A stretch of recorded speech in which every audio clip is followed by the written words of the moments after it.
From the Zimmerman Symphony Center in Canton, Ohio, this is Orchestrating Change.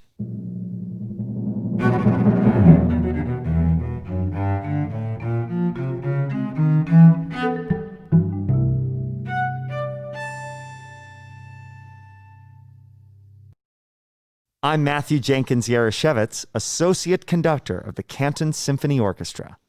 And I'm Rachel Hegemeyer, Manager of Education and Community Engagement. Welcome to our podcast, and thank you for joining us. This podcast will navigate the problems that exist in the field of classical music and the world at large.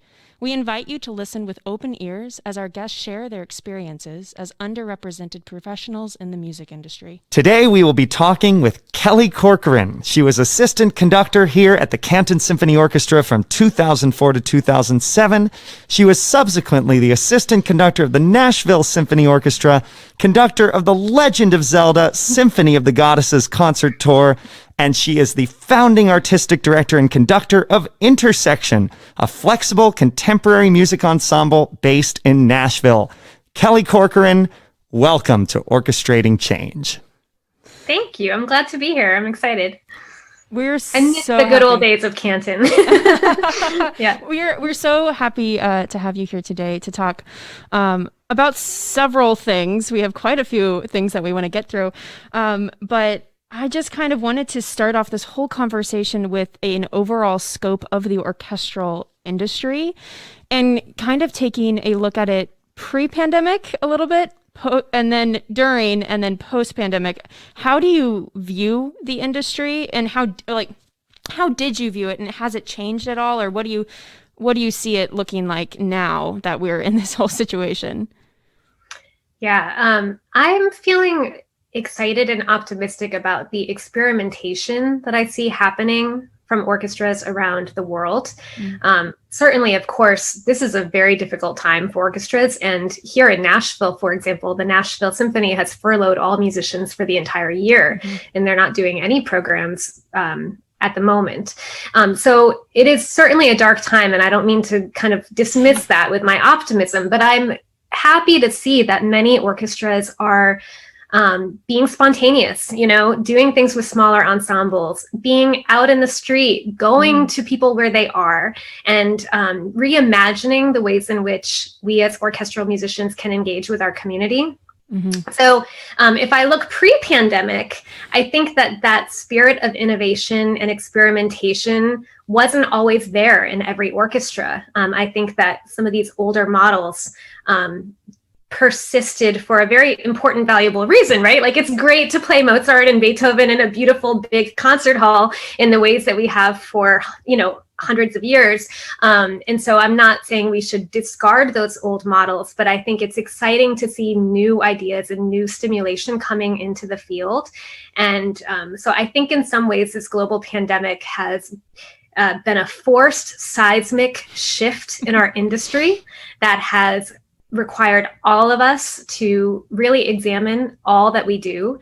And I don't know what that will look like in the future for our industry. I think a lot of that is yet to be seen in terms of how long all of this goes on and how we're able to adapt, and even funding models and how they change. And that's a real part of the future of our orchestra. How do we create sustainable funding to pay players, and continue to do this? But I'm generally optimistic about the excitement, the innovation that I've seen from orchestras around the world. That's awesome. Wonderful. Tell us a little bit about what your experience has been as a female conductor in the field. I know you've been mentored by one of the great American female conductors, Marin Alsop of the Baltimore Symphony. Tell us a little bit about your experience as a female conductor in the field. Sure. So Marin has a conducting fellowship that she has done for many years called the Taki Alsop Conducting Fellowship. And so in the pandemic, since March, we've been meeting many of these female conducting colleagues from all around the world that have been a recipient of this conducting fellowship. And so it's been great to connect with female colleagues and share experiences and have conversations that are related to the question that you're asking me, right? Like, what is it like to be a female conductor in this industry? And so again, with my optimism, I think things are changing. We're seeing many more female conductors on the podium all around the world now than when I was studying conducting at Indiana University in 2001, which was now 19 years ago, which is crazy. I was the only female conducting student in my class. And I think at that time, even in those 19 years, it was a very, very different time than it is today. I think that, many major orchestras now are being led by females all around the world. So, but for myself personally, I mean, I certainly have faced a lot of, scrutiny over the way I'm putting my hair back or what I'm wearing, or, oh, wow, how can she conduct in those heels? Or, things that I'm not sure my male colleagues receive that same kind of scrutiny. And I think just, you're always wondering the things we hear about how women in leadership roles are often perceived differently than men, whether that might be when you are assertive or, taking kind of a leadership stance. Sometimes that's not seen as a positive thing from women, whereas with men, it can be like good for them. They're taking this leadership role. So all those little nuances, I think, can continue to persist in our society, which I'm sure is not. I'm not saying anything new that you all haven't heard before, but it's a challenge for sure. But I think that it's a new day. I have a quick follow-up question to that. Have you felt that there's a difference between the way musicians react to a female conductor and the way patrons, board members, orchestra staff, the non-musical or the people in the audience? Is there a difference in the way that those two groups of people perceive a female conductor? For me, when I'm on the podium, I'm thinking about the music and I'm putting the music first, and I'm there to do a job, and I'm there to connect with the musicians, and I'm there to, create some kind of shared vision. And so I think hopefully through that idea of here we are, let's work together, and that mutual respect, I've been able to have a lot of really great artistic experiences. So I think there perhaps is a distinction between, musicians are there to make music. And if you're doing that and you're prepared and you have good ideas and you're inspiring, then here we go, so perhaps, but I think ultimately, like, I'm hopeful for the day when we don't need to have these conversations anymore. I think that, like, when I talk to and this is not me trying to criticize your question, because I think it is a relevant question, but I think often my female colleagues and I, we want to get to a point where we don't have to have these, conversations where that's not a question that needs to be asked anymore. You know what I mean? So, for sure. Absolutely. Who knows? Maybe we'll get there. Honestly, a lot of the questions that we're going to ask everybody throughout the course of this podcast, we hope that there comes a day when we don't have to ask them. Exactly to your point. Yeah. For sure. I've heard a story from the members of the Canton Symphony. We'll edit this out if this wasn't you, but did you have to conduct Till Eulenspiegel at a rehearsal on short notice with the Canton Symphony? Yes, I think perhaps. Yeah. You are spoken very, very highly of by the people who were there at the time. They remember you being extremely well prepared and ready to go when Maestro was unable to make that rehearsal. So kudos to you. To this day, you're remembered very highly here. But look, it's your question related to being a female conductor is a 100% valid question, because it is still an issue in our field today, and it does, I think it depends on the community where you are too. I think in different communities are more open to, having a female in a leadership role than others maybe. Absolutely. So it persists in varying environments. Right. I think, speaking about being in leadership positions and being in charge, you are the founder of Intersection. And I kind of wanted to just take a moment to talk about the journey of what it was like to found that organization and what pushed you to create something like what Intersection is today. So, Sure. yeah. So an Intersection is now in we're now in our 7th year, which is kind of amazing. But so I first came to Nashville, let's see, in around 2003, 2004, before I came to Canton, actually. I worked here in Nashville for 1 year at the Nashville Opera, and I founded a community orchestra, the Nashville Philharmonic Orchestra, which is still going. And then I left, went to Canton for 3 years, and came back in 2007. So as a result, I had been in Nashville for quite some time, or at least had some kind of historical, artistic, interaction with the city that was over a long span of time. And so for me, I saw that there were some gaps in the musical scene here in Nashville. When you come to Nashville, we celebrate that we are a music city, and we are a music city. And I think that when you look statistically, like from the Chamber of Commerce, they often say that there are more people working in music here in Nashville per capita than anywhere else in the world. So for the population of our city, more people working in music here than anywhere else. And compared to London and New York and LA as a global music center, and yet there was no professional contemporary music ensemble here in Nashville. So anyways, there was a gap in the community here related to contemporary music. There was no professional contemporary music ensemble here in Nashville. And Nashville being a somewhat traditional city, the presentation of classical music was still relatively just one way of presenting classical music here in our town. So Intersection was created to really innovate, try new ways of engaging with music making, getting people close to the musicians, partnership models, all these kind of things. So really kind of throwing the old out the window and trying to create a new model for how we engage with new music. Right. So when it came to creating an organization like that, and kind of maybe a little bit on the administrative side of this, but what pushback, what were the obstacles to get something like this going? It is Music City, but I'm sure there were people who weren't necessarily keen on this idea or didn't think it would even work. Yeah. I mean, so for me, from day one, there were some deal breakers for me. I knew I wanted the musicians to be paid.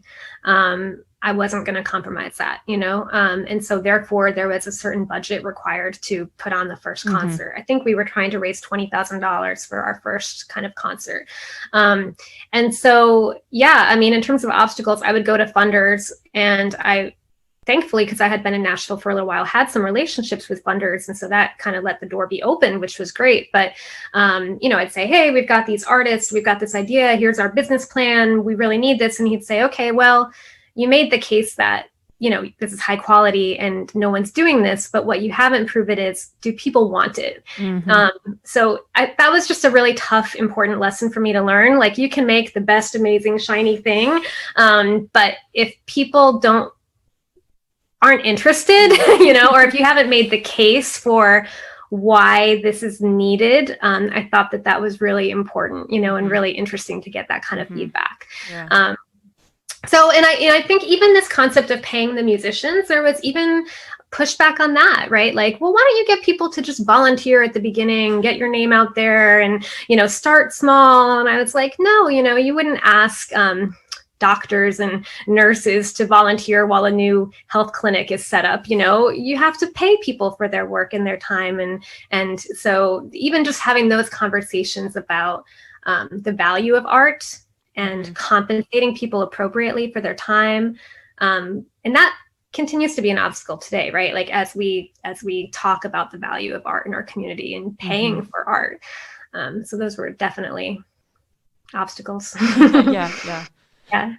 You have quite an impressive advisory board of Intersection. In addition to your mentor, Maren Alsop, you have Bela Fleck, Jennifer Higdon, and Richard Danielpour, among many other luminary names in the classical music world.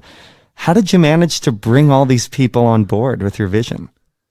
Yeah, so Bela Fleck, for example, lives in Nashville, and the Nashville Symphony had commissioned Bela to write a banjo concerto for him in the orchestra.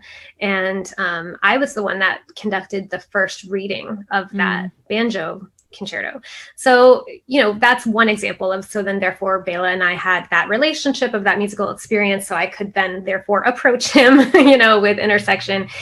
Same with Richard, Daniel Poor and Jennifer Higdon, both of whom had done a lot of work with the Nashville Symphony. Mm-hmm. So definitely that relationship kind of allowed me to meet a lot of different people that opened doors. But I think the thing about Intersection is it's a very defined mission and vision. It's a very clearly articulated idea of who we are as an ensemble. And I think that helped in making the case to get people on board by saying, this is new music in a new way, that aligned with the values of what Jennifer and Richard and Bela cared about. So it was kind of an easy sell for them.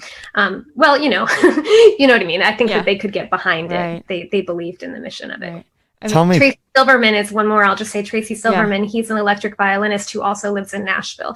And so for somebody like Tracy, I think he was and continues to be excited about, these new music ensembles and the new music scene bubbling up in Nashville, because a lot of folks who've been here for a long time, they've seen little rumblings of it. But I think in the last 5 years or so, it's really blossomed. There have been other organizations too that have come into being.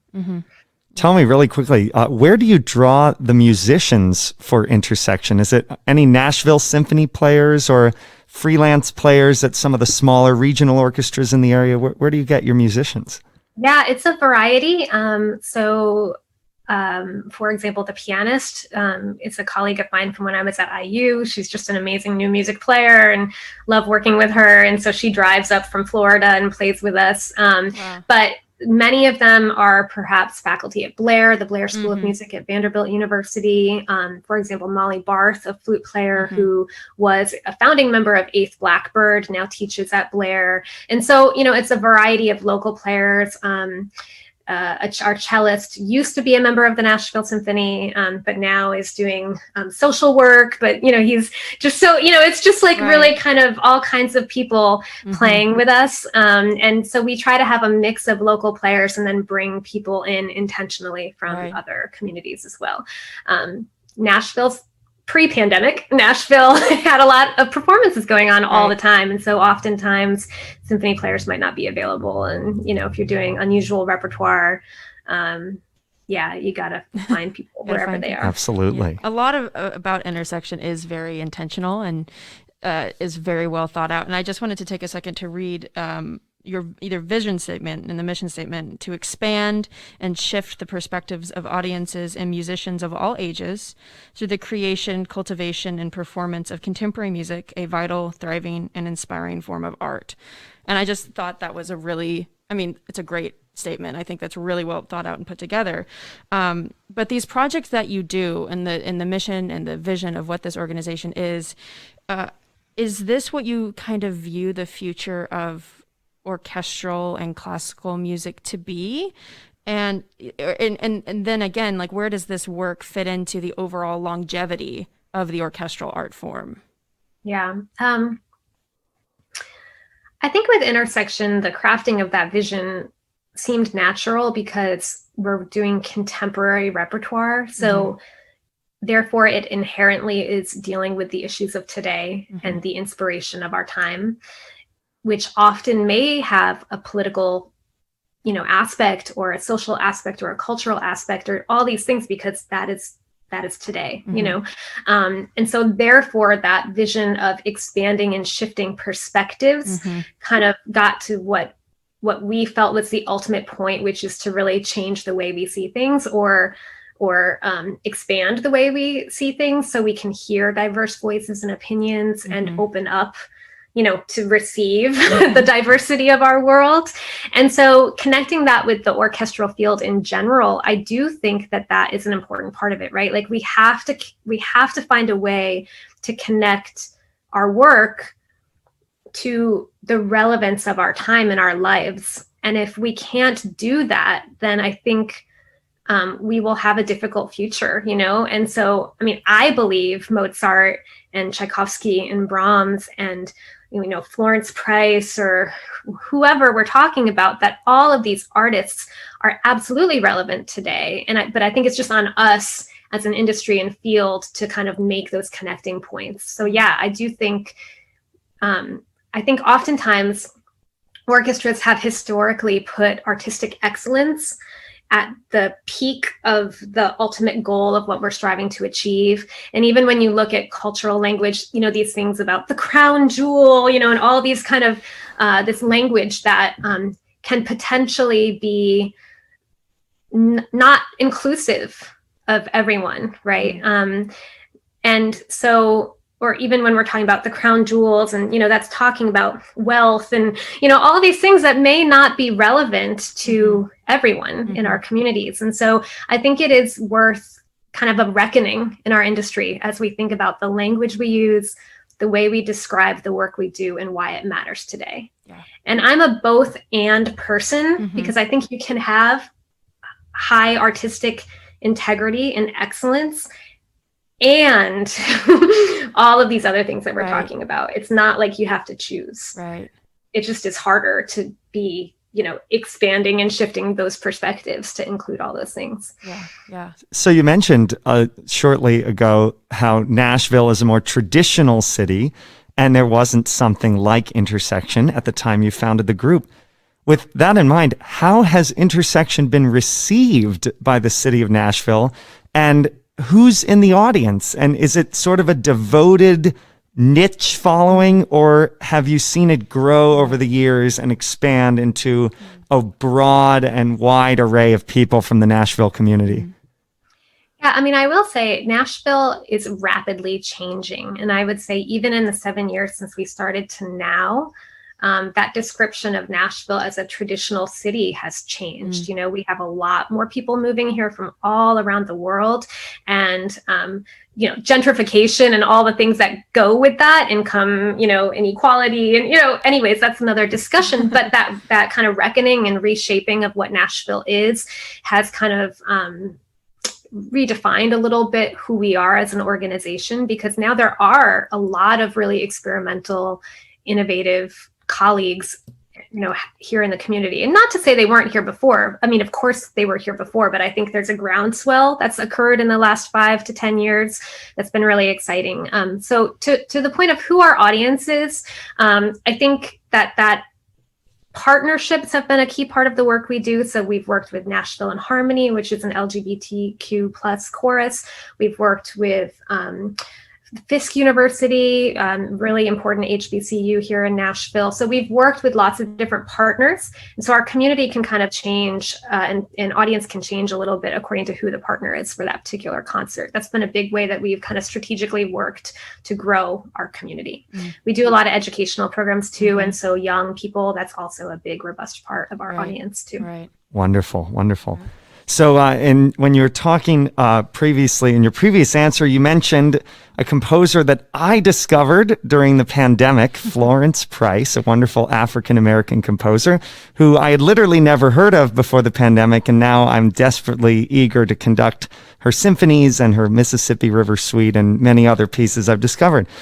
A current project that you're working on involves female composers. Listen, current project at Intersection. You've commissioned 25 female composers to write pieces for solo instrument. This is sort of another topic that we hope to someday not even have to ask a question about. But tell us a little bit about your Listen project. Sure. So, you know, the passage of the amendment that gave women the right to vote was just celebrated. It was the 100th anniversary of that passage. And so Tennessee was actually the crucial state that when Tennessee as a state voted to approve women's suffrage, then it became a part of the Constitution. So we had created this idea of a Listen initiative, lifting up the voices of women composers to celebrate the 100th anniversary of the passage of that amendment.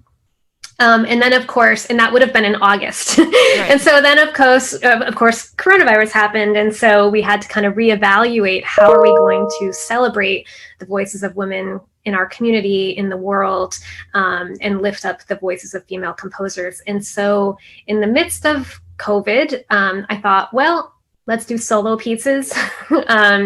Let's do things that are virtual, engaging with young people, because of course many people are distance learning even still, and so creating quality virtual content would be great.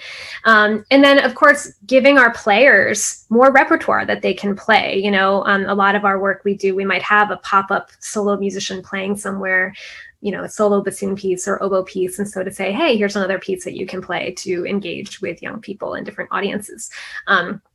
So we applied for one of the NEA CARES grants for $50,000, and we were awarded one of those grants. Wow. And so that is why we were able to move forward with that project. It was a very, again, to the point of like clear, compact, not trying to do too many things. Like, this is it. This is what we're doing. I think that created a strong application that they then funded, which helped us to move forward with the project. But it's been really fun. I mean, it's a 2-year project. So we're in our first year now. Next year will be our second year. And we're still in the early stages. I'm still confirming all of the composers that we'll be commissioning. So I have about 14 of them confirmed right now.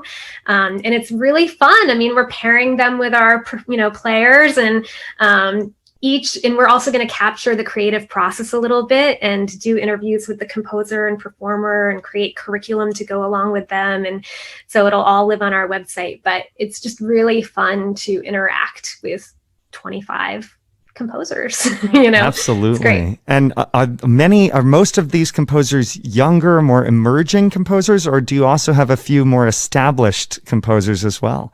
Yeah, I'm trying to really be intentional about diversity of age, of culture, race, ethnicity, all of those things. And so, I mean, of the 14 we have thus far, I would say maybe 2 or 3 are a little bit older generation. Maybe 7 or so are like mid-career, so it's kind of the gamut, but certainly like I'm very eager to commission younger composers too, early stage career composers as well. Right. We're really excited that this year we have a composer fellow who is going to be writing a piece for our advanced youth symphony.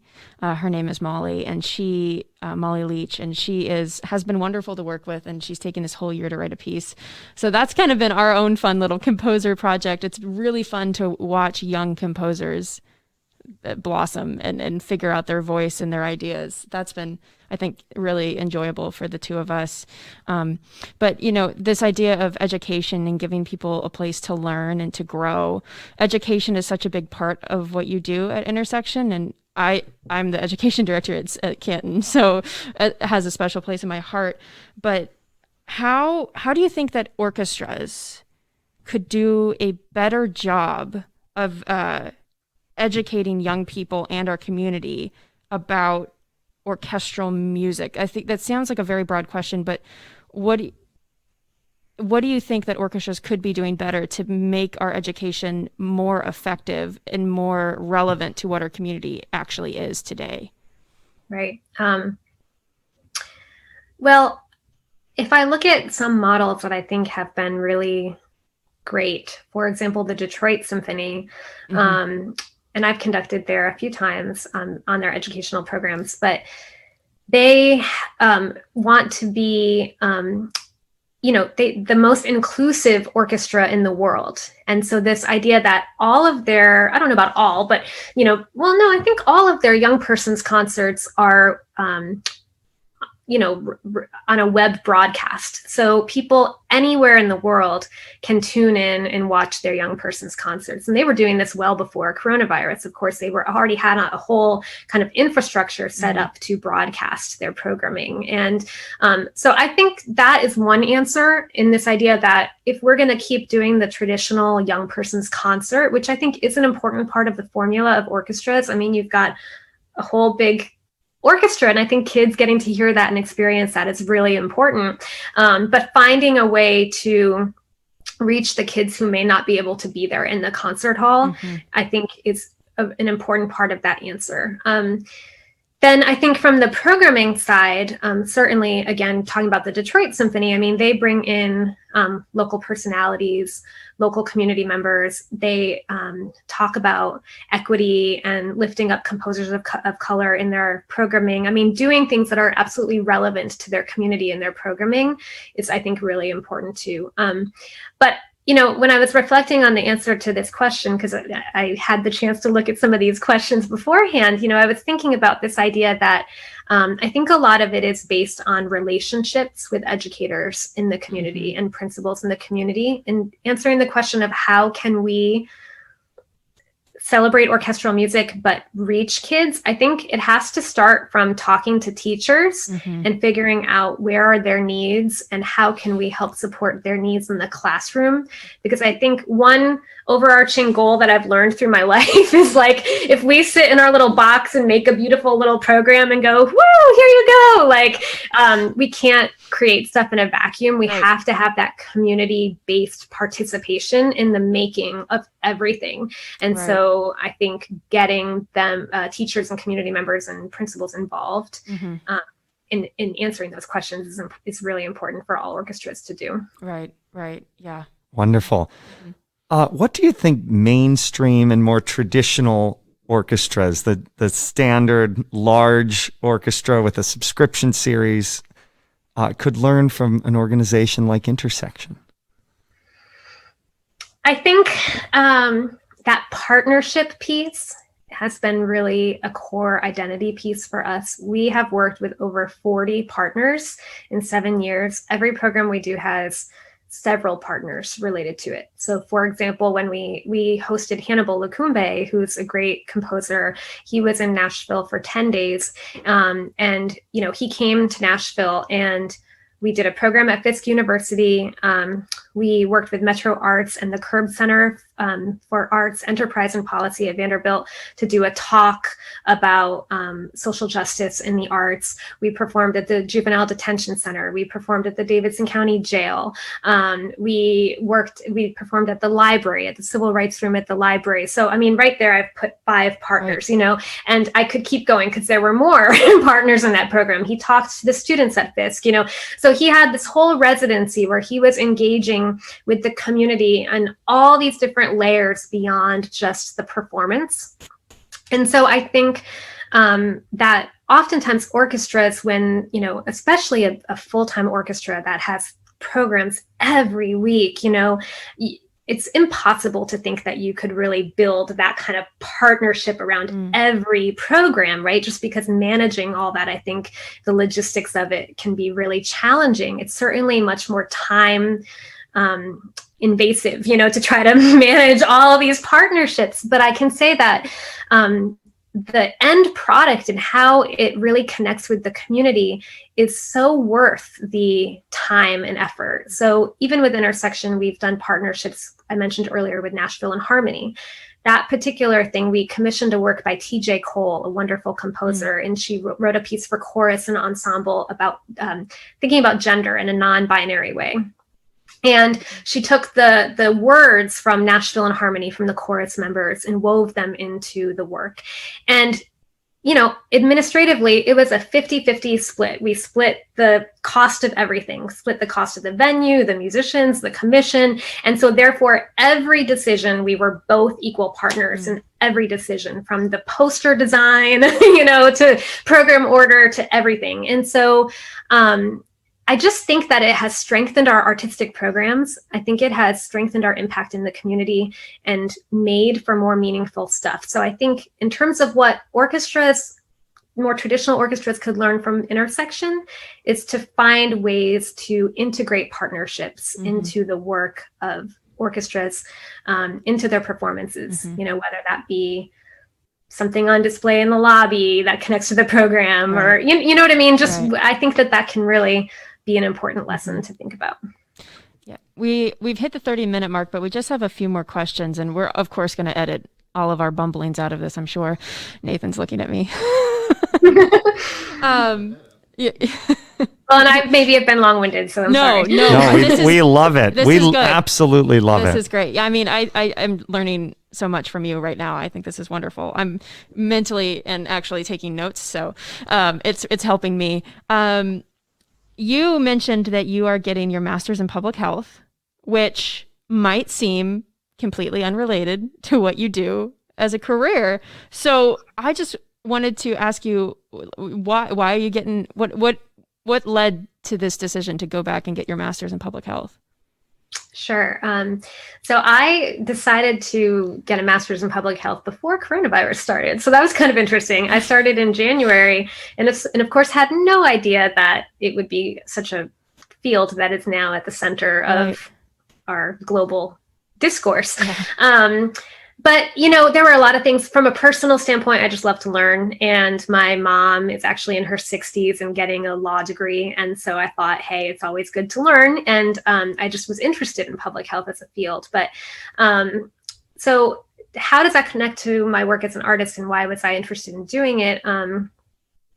Health is defined as like a complete state of physical, mental, and social well-being, not just the absence of disease by the World Health Organization. Anyway, so this idea that our health is about our social wellness, our mental health wellness, all of these things. And so I think as artists, I believe that our work as artists is absolutely a part of the health of our communities. And so I think we're seeing that today, of course, with coronavirus too, right? Like that, how are we able to deal with the stress of our time, but by, maybe a musical experience can help us find solace or help us feel connected or help us find meaning in our world. So I'm still trying to figure out how all this is going to come out in my work as an artist, but I can say that like with Intersection, for example, we are looking at potentially starting the Lullaby Project, which is a program that Carnegie Hall does that gets moms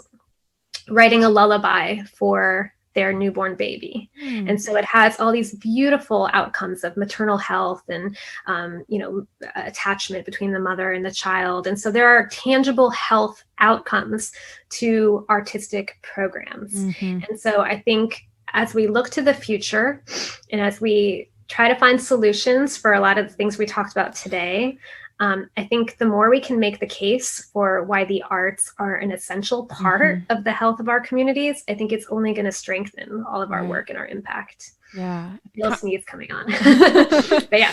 I like kind of following up with that is this idea of music being essential and crucial to the well-being of our communities. How can orchestras engage in that sort of discourse? Maybe it's about public health, maybe it's about mental health, maybe it's about other things, systemic racism, LGBTQ+, these different ideas. How can we engage in those issues? Because it seems like a lot of nonprofits in general seem to be a little hesitant to dive into the deep end, so to speak. How can orchestras talk about those issues in a way that is authentic and intentional and reflective of who we are as an organization? Yeah, I think one piece is acknowledging that it's ongoing work, that it's not like you go to a little workshop or you put some composers of color on your programs and, boom, you're good, that like this is ongoing work that we all need to engage in every day of our lives. Here in Nashville, Nashville has put forward some really great training programs for arts leaders in the community. They had a cadre of racial equity and arts leadership. Just yesterday, I attended a thing where they put together white arts leaders to try to learn how to be better anti-racists, and continue to have these conversations, continue to look at the power that we do have in our communities. And so I think that it is authentically entering into conversation, but listening. Like, I think that as white leaders, it's really important for us to listen to our colleagues of color and, create space for all these diverse voices to come forward. For me with Intersection, I know I've been on a learning journey with this very much so, because at first I did kind of come at it from the programming side, and I thought, okay, well, we're commissioning diverse composers, we're programming all kinds of diverse works. Sorry, my nose is sniffly. But, our musicians on stage still didn't reflect that diversity. Right. And so that was something for us to acknowledge, like we need to do better about who is actually performing on stage. And so then, of course, well, does our board reflect that diversity? Does our staff reflect that diversity? Does our audience reflect that diversity? And how are the ways in which little barriers that might seem little, like, venue location, and can people get there in relation to transportation? Is it accessible from for transportation? Or I might think $25 is affordable for a ticket, but somebody else may not think that, and so really trying to look at every layer of our organization, and interrogate every layer of our organization, and also to make a commitment to the work. Like we have intentionally as a board said, we are committed to this work of becoming a more equitable organization, and being very open about that. Yeah.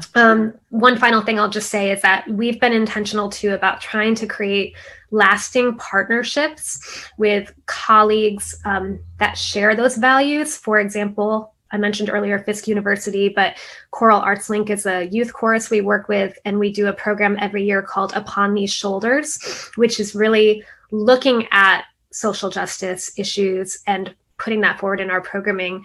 And we do that every year. We've said this is a program we're going to put forward every year. So I think baking in those partnerships to your organizational DNA so that you are committed to it in the long term. And it's not just like, oh, we did that program this year, but that you're going to continue to have that be a part of your ongoing work. Right. Mm-hmm. I have a question sort of related to this. So you mentioned the performers on stage reflecting the diversity as much as the programming or anything else. In a traditional orchestral setting, auditions for the orchestra are behind a screen. What can we do, maybe even before we get to the point of the audition itself, what can we do to see more diversity on stage in the traditional concert hall setting? Yeah, I mean, this is a conversation that is very much having a reckoning right now in the field. I think there was a recent New York Times article that circled around this question and spoke with different, performers of color and had their perspective in terms of that answer. So I don't know the answer, but I think that that some of the things I've seen the Nashville Symphony do, for example, they have an Accelerando program that is trying to address the pipeline issue of, making sure that there is the talent in place so that, we have more diversity behind the screen. But I just think that there is no one simple solution. There are so many layers to that, because oftentimes I've heard from colleagues of color that, is the orchestral environment even an environment that is welcoming where someone of color might want to be a part of that ensemble? Do they feel welcome once they're there? So I think there's the audition process, there's the pipeline, which is its own discussion, and then there's the whole, but are we creating an orchestral institution that even is, deconstructing that white power and really creating an opportunity for artists of color to be part of that community in a powerful way where they can assert their voice and artistic identity, So it's a multi-layered thing, but I can try to send that New York Times article if I find it afterward, and you could pin it on the I was going to say, we'd love to link it. We'd love to link it to this episode. I have a very big question here. Pandemic or no pandemic, or you can address either or both. Where do you see the orchestral field going in the future? I'm hesitating because I think that that's such a big question. It's like, are we talking about like the music that we play, the way people are engaging with this music? I mean, I think that I think it would be worth kind of rolling back that question to say, like, how do people engage with music in their daily lives? I teach a class at MTSU, for example, and which is Middle Tennessee State University. And we were having a robust conversation about, well, is something music or not? And we were talking about John Cage, 4 minutes and 33 seconds, which, as you know, is essentially silence for 4 minutes and 33 seconds. And one of my students said, well, that's not music because I can't play it on my iPhone. And I said, so then is something only music if it can be played on your iPhone? And so it just, again, this idea of how technology has permeated the way in which we are engaging with the arts and with musical experiences. And so I don't know what the future of the orchestra is. I think that I'm glad that the pandemic has allowed the opportunity to kind of shake things up a little bit, and I hope that it is the best of all of these things coming together as we look forward to orchestras. It's a very vague answer, but I think it's just because I don't know. Yeah. Well, it's a big question, and of course one that all of us are going to be reckoning with going forward, especially those of us like Rachel and I who are in the relative dawn of our careers, of our professional careers. Right. And just, by the way, to clarify for the audience, John Cage's 4 minutes and 33 seconds is a piece that on the sheet music is 3 movements, Roman numeral 1, 2, and 3, that all say tacit underneath, which it means silence. And it's essentially 4 minutes and 33 seconds where the music of the piece is the sounds that happen in the hall around the silent performer sitting on stage. Yeah. Kind of finishing out this conversation. The podcast is called Orchestrating Change because it became very clear to us at the Canton Symphony that there was change that needed to be had, and that we, as an all-white staff, who are from pretty kind of similar backgrounds, we do not have the answers to what is the best solution to how to orchestrate change. So from your perspective of what you think would be the answer of how do we move our organizations forward into a future that is more inclusive and just more welcoming to our communities at whole? I think that, well, I'm just going to say, I think we have to dismantle this white supremacy that permeates through our industry. I think that manifests itself in a variety of ways in the music we play and the places we play, all of these things. So how do we dismantle that? I mean, I think that this shared power is important. This idea that by lifting up the voices of my colleagues of color,